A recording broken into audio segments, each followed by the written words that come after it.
Good morning, everybody, and welcome to my channel. Today, I'm going to be talking about a young lady named Josie Brown. This is a true crime case about how she was murdered by a young man that she met on MySpace. So, I'm sure a lot of y'all remember MySpace. It was before a lot of these other social media platforms came along. So, I'm going to break down the timeline of how they say things went. Okay, so Josie met a guy named John Gaumer. She met him on MySpace. This was around about December 2005. So they planned to go on a date. So this was around December 29th, December 30th. So around 7:30 p.m., John Gaumer, he picked up Josie Brown in the Hampton, Maryland area, and he took her to dinner.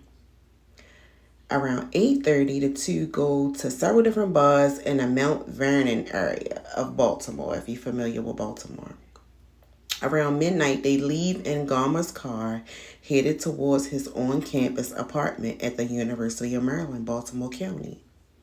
On the way there, the two get into an argument, and Gaumer leaves Brown at the interchange of 95 and the Baltimore Beltway, south of the city. About 7 minutes later, Gaumer returns and in an altercation beats Brown to death. He disfigures the body in an effort to prevent Brown from being identified, gets back in his car and drive home. He showers, washes his clothes and car, and throw away Brown's purse in a trash bag. Correction, it was a trash bin. Okay, so during the struggle, Garmer's cell phone dials out and dials Josie's cell phone, and it left a 42-second message on her voicemail, which led police to Gaumer. So John Gaumer was a 23-year-old student at the University of Maryland in Baltimore County. He was a senior, a biochemist major, and I actually met John Gaumer before. I'll tell you more about that in my commentary. So since the video recording led them back to Gaumer, he was questioned.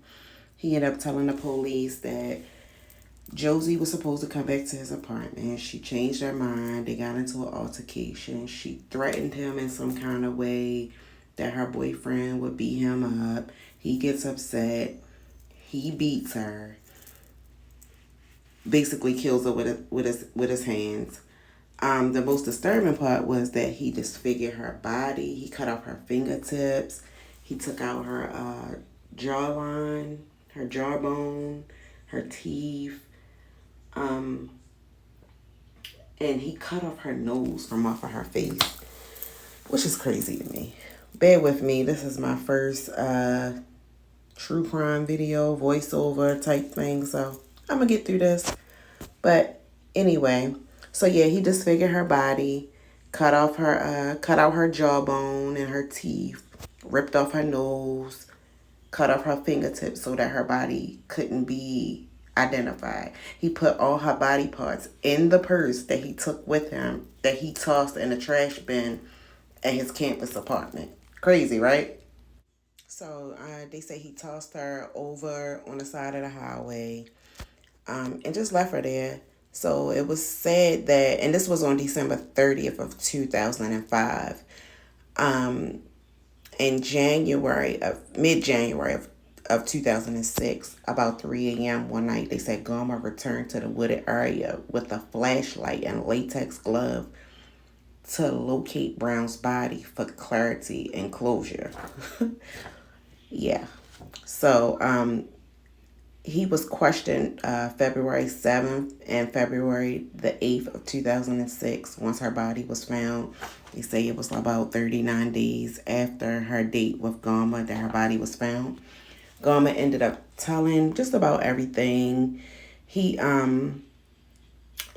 was charged with sexual assault, rape, armed robbery, and murder. He was found guilty, and he's currently serving life in prison without the possibility of parole. So, I mean, of course, this story is horrible. It is very sad that this young lady had to go through what she went through. She was a mom, and she left her daughter behind, and nobody should have to go through that.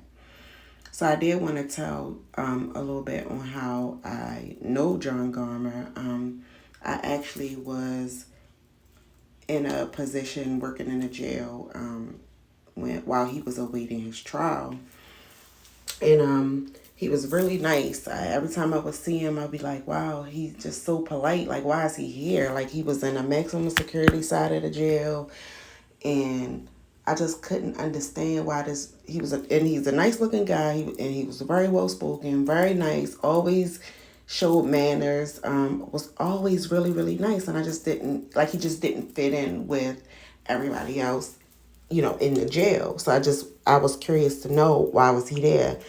So I decided to look his name up to find out what happened, and I was in complete shock that he murdered this young lady, and the way he tried to, the way he disfigured her and got rid of her body. I couldn't believe it, because when I say this was the most well-mannered guy in the jail, I couldn't believe it. Like, I really just could not believe that he was capable of that. I think he had like a snap moment that just caused him the rest of his life.